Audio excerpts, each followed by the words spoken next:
Welcome to the Grace to Lead podcast. I'm Belinda Gaston, your host. And listen, if you are a Christian woman who leads at work, at home, in ministry, or your own business, you are in the right place. Here you'll find encouragement, practical advice, and even a little humor too.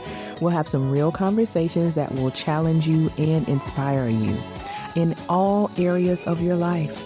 So join me for this journey to become better leaders, God's way. It's a call for us to embrace God's grace to lead, even when we feel unqualified. So if that's you, you are in the right place. Welcome, and let the journey begin.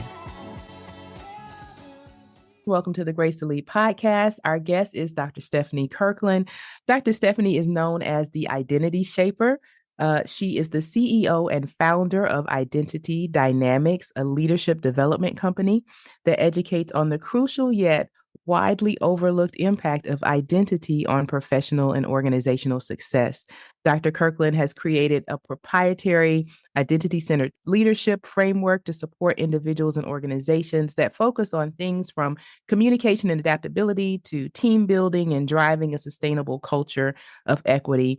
She has 20 years of experience in personal and professional leadership development and a doctor of education from Northeastern University. So Dr. Kirkland knows exactly what she's talking about. I encourage you as listeners to go ahead and grab your pens, your pencils, your digital note-taking devices as we dig into this episode on identity in leadership. So let's welcome Dr. Stephanie. Dr. Stephanie, welcome to the Grace to Lead podcast. Thank you so much. I'm honored to be here and to talk to you. Thank you. We're going to go ahead and get started with our discussion because a lot of times as leaders, we focus on things like, how do I lead well? What do I need to change to make myself a better leader? Some of us are in positions where we are in executive leadership in a corporate space. Some are leading in ministry. And the one thing that we often overlook is our identity, who we are. And so I want us to start there, Dr. Stephanie. Let's talk a little bit about what we mean by leadership identity, and then we'll talk a little bit about why that's important. So can you tell our listeners what it means when we talk about leadership identity? Well, when we are talking about it, it means that we are leveraging who we are in the shaping and the perspective and lens of how we show up in our leadership. That includes our leadership philosophy, how we engage other people and what that looks like, as well as what is the impact that I am trying to make and how am I trying to influence those that I am responsible to lead. So it is moving away from outdated leadership norms, ways of looking at leadership only through the lens of models or prototypes, and then taking our identity out of the background, right? And then bringing it to the foreground with regards to what is that divine DNA that God has put on the inside of me? What are those gifts, those talents, and those abilities that I am supposed to be using to create impact in my realm of experience? Because if we're depending on leadership norms and prototypes and things that other people are telling us about leadership and our show up, we're missing out on the assignment, right? We're missing out on why we're in this space in the first place. And so it's reclaiming, right? It's almost like a reclamation of what and how am I supposed to really be showing up here? Mm-hmm. What does this mean to the big picture? What does God say about the impact that I've been created to make? How am I evaluating and looking at my lived experience and my healing and my growth and development and leveraging that in my leadership? And, I think it's interesting. One of the reasons I was so excited to have you on the show is that I've not heard people talk about our divine giftings in leadership as we look at ourselves as leaders. And so for so many women, they struggle in the space of understanding who they are because there is really a separation of kind of the idea of who God made you to be versus who the world says you should be if you're in a specific leadership position. So if you are leading a business, this is how you should be. If you're leading in a corporate sector, this is how you should be. If you're leading in ministry, even, this is how you should be. And you were the first person I heard that talked about that kind of divine giftings. And so I want to ask if you could talk a little bit more about why understanding that divine gifting and why understanding who you are, your leadership identity, why is that important for women who lead? Because that is a part of purpose. And we have been groomed, whether in the marketplace, in secular circles, or in ministerial or religious circles, we have been taught prototypes. We have been taught roles and responsibilities, and we have allowed those roles and responsibilities to take the place of our identity. So instead of me leveraging who I am, and allowing the roles and responsibilities that I walk out to be a conduit for who I am and what I bring to the table. We have put ourselves, our identity, our divine DNA, as I like to call it, our gifts, talents, abilities. You know that there's a scripture in the Bible, I can't think of where it is right now, but it talks about train up a child in the way he should go and when he is old. But when we really look at that context in Amplified, if you look at the classic Amplified, it says, train up a child in the way that they are already bent. And when they are old, they will not depart. And so from our childhood, we have been groomed to fit into these roles and responsibilities and not have taken into consideration who is this person and how is that person going to fit in these roles and responsibilities, actually focusing in on who they are and how they show up so that the purpose of who they are is now being filtered through what I call conduits, right? Because who you are in an office setting is a conduit for me. It's a conduit for my purpose, my divine leaning, who I've been called to be, who I am as a mother. Who I am is the gift, right? I've been saying this and I keep, just kind of speaking this out. You are the gift, not the role and the responsibility. You are the gift. And the role and the responsibility is nothing but a pathway for the gift to shine through. And when we stop and say, okay, these are roles and responsibilities. These are things that I walk out, but I need to find out, who am I? Why am I here? What does this mean? And then we have to have the conversation is purpose is not outside of me. I am purpose. Purpose is not something that I find. It is me becoming the greatest expression of myself because I'm the gift, because I have the message. And then everything else flows in such a different way because the message that you're called to speak, the message your life is called to speak, now can speak through everything you touch. Then it doesn't matter how you show up or what that means. You are the gift. You are the message. And your show up then becomes the impactor that God has already created you to be in the earth. For my listeners, I got a chance to do kind of a mini course with Dr. Kirkland as part of her studies. And that concept of you are the gift and not associating myself as a leader to the position or the roles that I have, whether that was mother, minister, at the time, associate director, whatever that role was that I had, I was trying to conform into the role instead of understanding, listen, who I am is what I need to focus on. And that makes all those roles as a mother, as a wife, as those things much better. And so I do say, if you're listening to this, you might be thinking, well, I don't quite get it. I want to kind of get a little bit practical here because I think a lot of times what we do is we evaluate ourselves based on what we think we should be doing. And what I'm hearing you say is, listen, first you understand who you are, understand that you're the gift, understand that there's a purpose that God has put in you, and then you evaluate yourself based on that versus what you're doing. And so Yes. I'd really like to talk a little bit about how does one, if they're listening to this and they're thinking, well, how do I know if I'm having some challenges in understanding my identity? Are there signs or are there things that show up because we don't know who we are? We don't have our understand our leadership identity. What are those things that might be the triggers that say, wait, this might be an issue for me. I might really need to focus in on my identity as a leader. One of the triggers is not being fulfilled and looking around because that was my trigger. That was my personal trigger. I was doing a lot of things. I was leading in a lot of spaces. I was in ministry. I was on the praise team. I was an entrepreneur. I was, with a family. I was a mother. I was a wife. And I looked around and I said, I have skill, right? And I have roles and responsibilities and I do them well. But everybody around me is happy but me.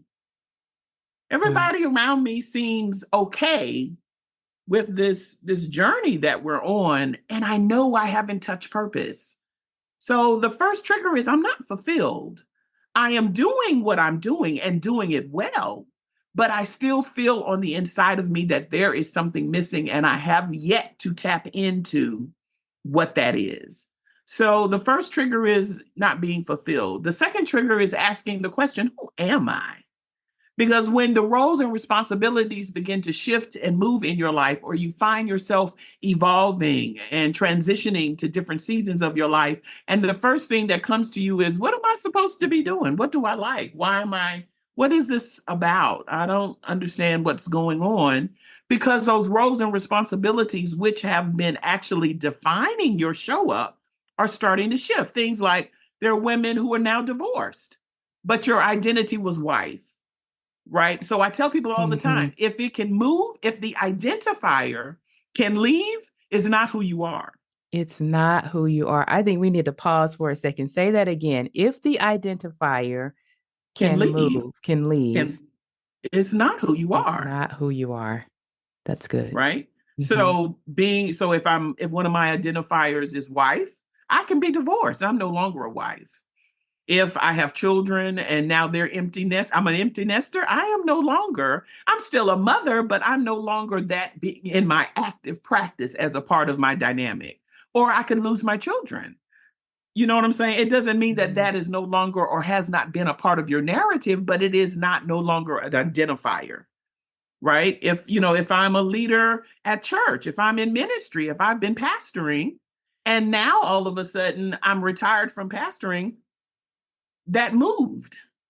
So Mhm. that is not a representation of my identity and who I am. It is a conduit that God uses in order to express the gifting that I am, because I'm the gift, not the title, not the position, not the role or the responsibility. Those are conduits, those are avenues that God uses to help me show up in spaces the way that I need, because the people in those spaces need the message that I'm called to speak. So those are not definers of me. If the identifier can move, it is not who you are. So those are two things, right? The movement of identifiers and not being fulfilled.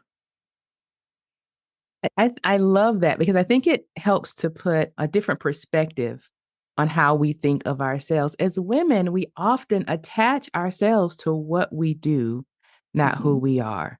We've And been so groomed to do that.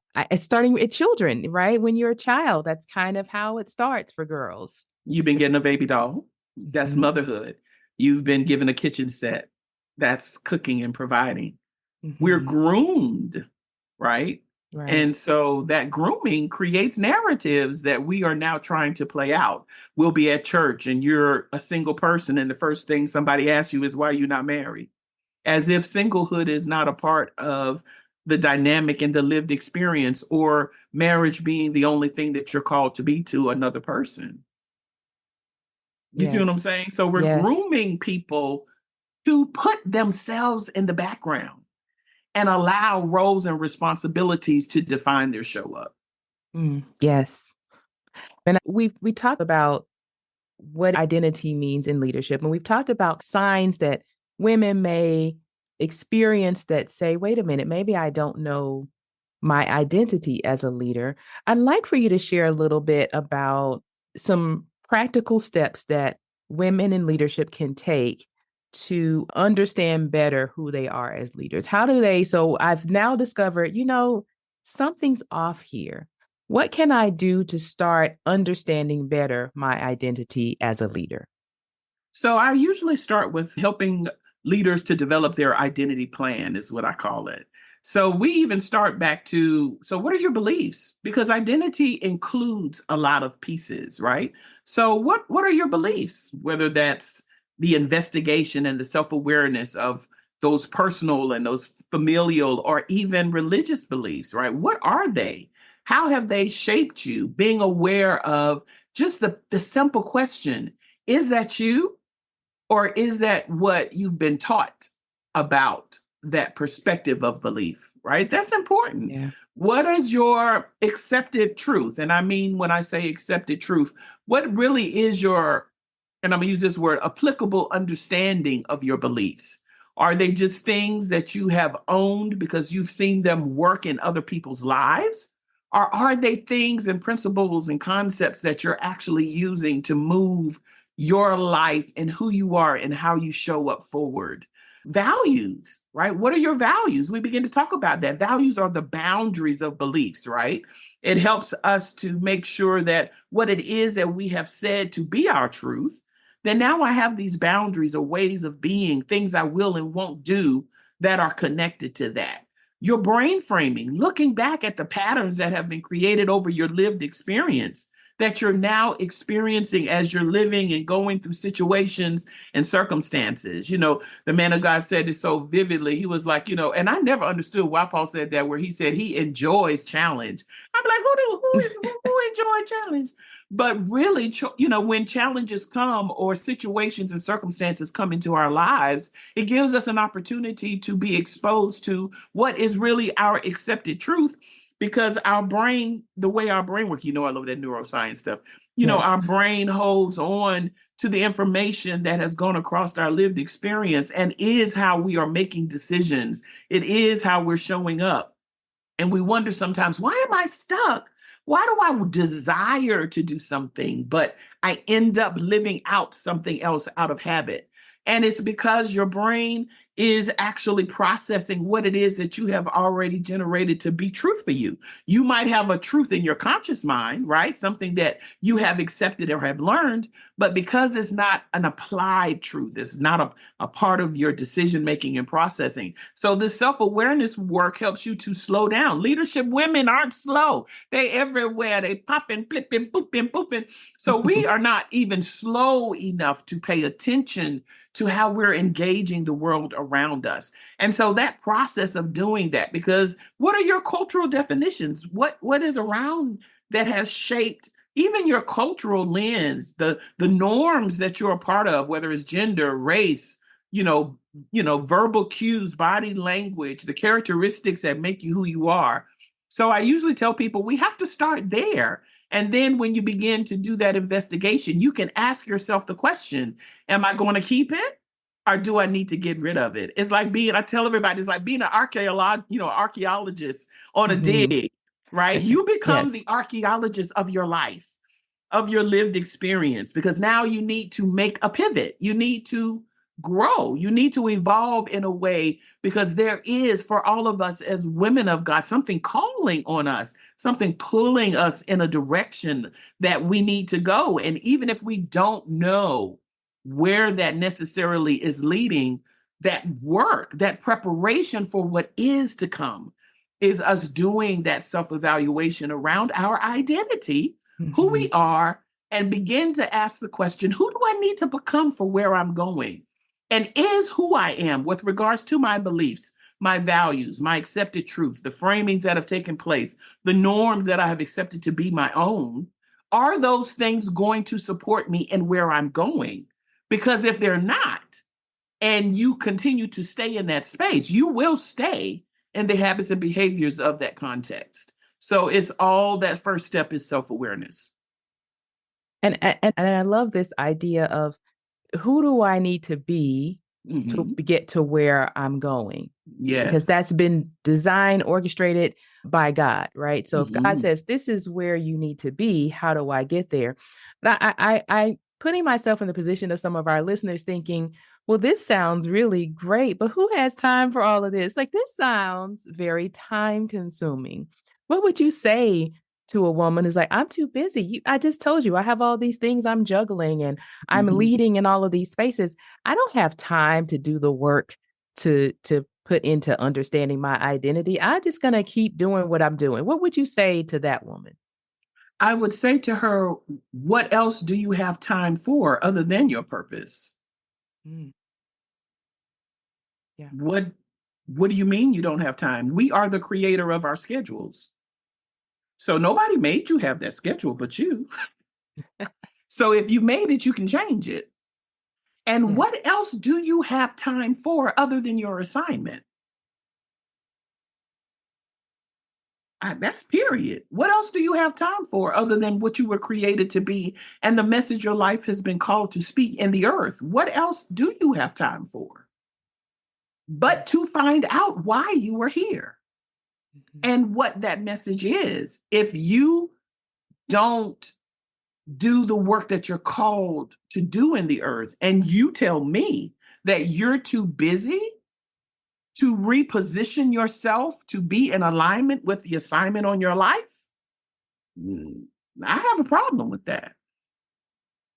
And I think we all should have a problem with that. And I think busyness is one of the biggest challenges to doing the work. And in a future episode, we're going to talk about being unbusy, going from busyness to being unbusy. So if you're listening, make sure you come back and listen to that episode. Okay. I'm going to ask one kind of last question, and I'll allow you to share your final Okay. thoughts. I'll share with our audience that one of the things I was most surprised about going through working with you individually is how much freedom I got after I understood, wait a minute, this is who I am. And I didn't really, I think I probably need to schedule another session, Dr. Stephanie, because I feel like I need to do some more work. But just the uncovering of who I am and why I have tendencies that I have really been suppressing, honestly, as Mhm. a leader, to say things a certain way, do things a certain way, and see things a certain way. It provided a different level of freedom. And after our initial work, I got promoted. So that was now I'm associate vice president, and you're supposed to say that with some I kind of love it. tenor in your voice. I But love what it. I find is that because of that work, when I say freedom, what I mean is when I come into a space now, before I would come in really, and I'm going to be transparent here, listeners. I came into spaces trying to justify why I should be in the space. I Mm. came ready to be defensive about why I was in a room, why I was in a position, why I made a decision, and understanding my identity, my leadership identity in the work that I did with Dr. Stephanie really helped me understand that I didn't have to have that stance. And so when I come into a space now, I come in authentically as who I am, and the time and the effort and the energy it took to Yes. defend and to be that, like, proving myself. With that Yes. gone, I now have the time to be creative. I have the Mhm. time to lead well. I have the Yes. time to use more empathy. And I also found that people seem to be inspired Yes. by that. And I'd like for you to talk about why understanding your leadership identity really is important as it relates to your calling. Right. But I truly believe with all of my heart that part of my journey was this experience where I wanted to know this question, right? Originally just talked about not being fulfilled and knowing that there was something more to this, right? So I was doing like you, I was doing the work. Everybody was happy. I was good at what I did. I was beast at how I handled it, right? Mhm, mhm. But I knew that something was missing and I needed to do something different so that my show up came from an authentic place. That my show up was not just about what other people wanted from me. I think there's that That's a want good one. and need Mhm. It wasn't what other people wanted from me, but it was me understanding that who I really authentically and truly am is what people need from me. And Yes. that's what kept the battle down. Mm-hmm. Whether people agreed, whether they didn't, whether they wanted something other than how I was positioned and my understanding of why I was in the room, it took the weight of all of that away, because if there was conflict or if you weren't pleased, it was no longer about me searching myself to find out what I did wrong, or did I say that wrong, or do I need to do something else. I was able to put the responsibility for that lack of continuity in that circumstance back on the person. I Mm-hmm. no longer had to hold the weight of other people's identity. Oh, that's good. You no longer had to hold the weight of other people's identity. That's part of that freedom I felt like I experienced. That's perfect. That's exactly what Yes. it is. And That's me exactly what it is. owning who I am, Mm-hmm. me Yeah. understanding and really valuing what I brought to the table in all of my idiosyncrasies, right? I Right. laugh really loud. That's just a part of it. If you don't like loud laughter, then I might not be a part of your tribe. Right. I am a direct communicator. If that makes you uncomfortable, I knew that it wasn't my responsibility to fix it. Yes. My direct communication is a part of my assignment. Mm-hmm. My ability to engage the way that I engage is a part of my assignment. The prophetic lens that is on my life, to be able to look at a situation or a person or a circumstance and know that part of that pathway breaks things down and builds them back up. That's a part of my assignment. And I own that. I can look somebody in the face and say, I'm direct. I am going to analyze and share my thoughts about it. If that is not what you need, I am not the coach for you. And Mm-hmm. be fine if they accept it or if they don't, because I understand this work that I have been doing is to position me for the assignment. And I am authentically who I am, and I own it. Even the baggage, I own. Yes. Right? My Yes. idiosyncrasies, I own. And I can tell you about them, girl. Child, now let me tell you about this little piece of me.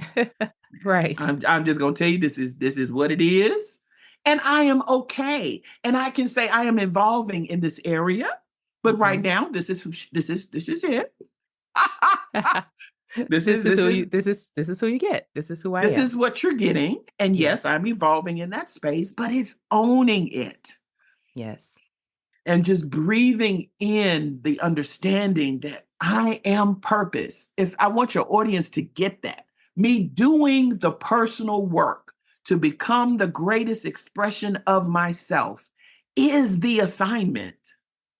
And how that functions through the pathways that God is directing me to walk through creates another narrative of authority and anointing that can only come with me being authentically me.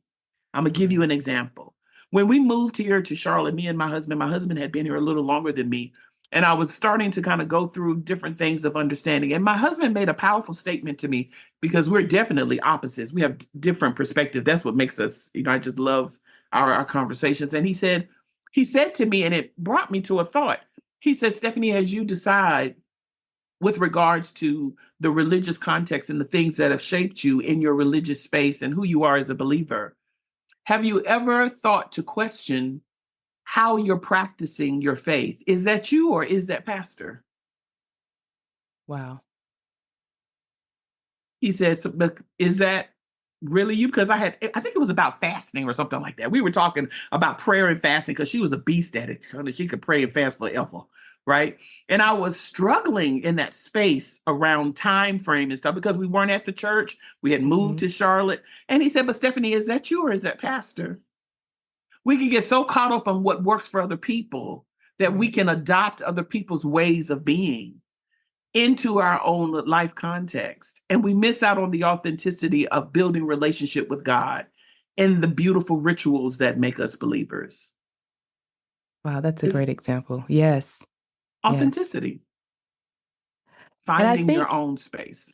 I think that is where we'll stop. I think that's a Selah moment, taking a moment to just whew, and breathing in that piece of really who I think we should title this episode "Who Are You Anyway?" I mean, that's the conversation.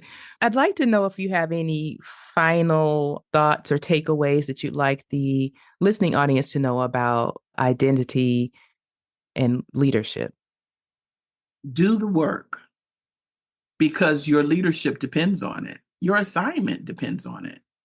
Do the personal work and do not put the assignment or the work before personal growth and development because it is you that are the gift. It is not the assignment. I think that is our final thought. Thank you so much, Dr. Stephanie, for being here. I don't know about you listeners, but this has been thought provoking. And I've heard Dr. Stephanie speak. If you have not, Dr. Stephanie, can you tell people how to connect with you? If you have anything coming up that you'd like to share, can you take a moment to share that now? Yes, coming up, I'm currently working on my book, and it's going to be called Identity 12 Lessons to Unapologetically Own Your Uniqueness in a World That Doesn't See It as Normal. So I'm working on that. Yes, congratulations. Thank Congratulations. you. Thank you. That's going to be released, but you can connect with me on Facebook, Stephanie M. Kirkland, and LinkedIn, Dr. Stephanie M. Kirkland, Instagram, Identity Dynamics, or Dr. Stephanie M. Kirkland. I would love to connect.